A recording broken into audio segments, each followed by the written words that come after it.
বাংলাদেশে বেশি দূরে যাওয়া দরকার নাই, প্যান্ডামিকেতে এখন পর্যন্ত 30% গার্মেন্টসের প্রাইস কমে গেছে। যদি 30% গার্মেন্টসের প্রাইস কমে যায় আর 70% স্যালারি বাড়ে, এটা কোথায় গার্মেন্টস মালিক সমন্বয় করবে? এই যে বোর্ড, এই বোর্ডটা বিজিএমইতে নাই। বিজিএমইতে শ্রম গায়ে একটা পোশাক পরতে আসে, পলিটিক্যাল পোশাক, বিজিএমইর ইলেকশন করে। আমার এক ভাই যে বলছে এটা সত্যি কথা বলছে।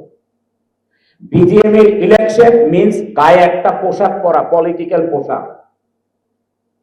এই পলিটিক্যাল পোশাকটা যারা পরেন না তারাই সত্যিকারের বিজিএমইর মেম্বার, এবং বিজিএমইর যারা ইলেকশন করবেন তাদের মধ্যে থেকে আসতে হবে যে আমি এই পলিটিক্যাল পোশাক পরার জন্য বিজিএমইর ইলেকশনে আসিনি। কারণ এটা একটা রাস্তা দেখানো যে পলিটিক্যাল, কারণ এটা বাংলাদেশের অর্থনীতির চাকা এই বিজিএমই দিয়ে ঘুরে।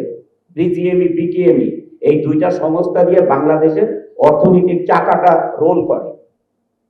এই কারণে গভর্নমেন্টের চোখটা থাকে বা পলিটিক্যালদের চোখটা থাকে বিজিএমই বিকেএমই মেম্বারদের উপর, যে কারা পলিটিক্যাল পাওয়ার আছে যাদের মধ্যে, তাদেরকে নির্বাচন করা হয় বিভিন্ন জায়গাতে পলিটিক্যাল লিডারে।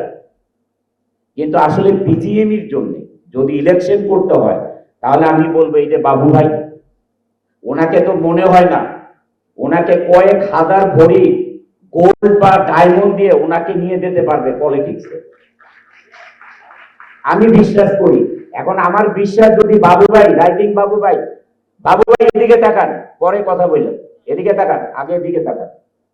আমি যে কথাটা বলতেছি, যদি আমি মরার আগে আমি কোনোদিন দেখি যে আমি যে কথাটা এটা মিথ্যা করেন, এটা কিন্তু বিচার করা হবে আপনার।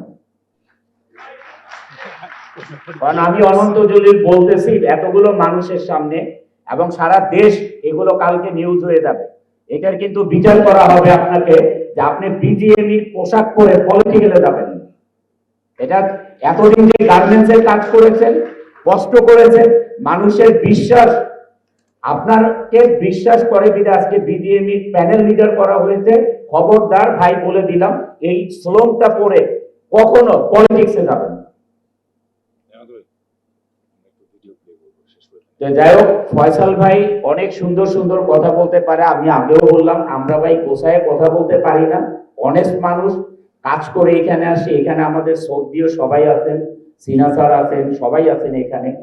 আমরা এইটুকু বলতে চাই, ওই ভাইয়ের কথার উপরে ভিত্তি করে উনি না বললেও আমি এই কথাটা আজকে বলতাম যে এই শ্লোকটা কেউ করার চেষ্টা করেন না।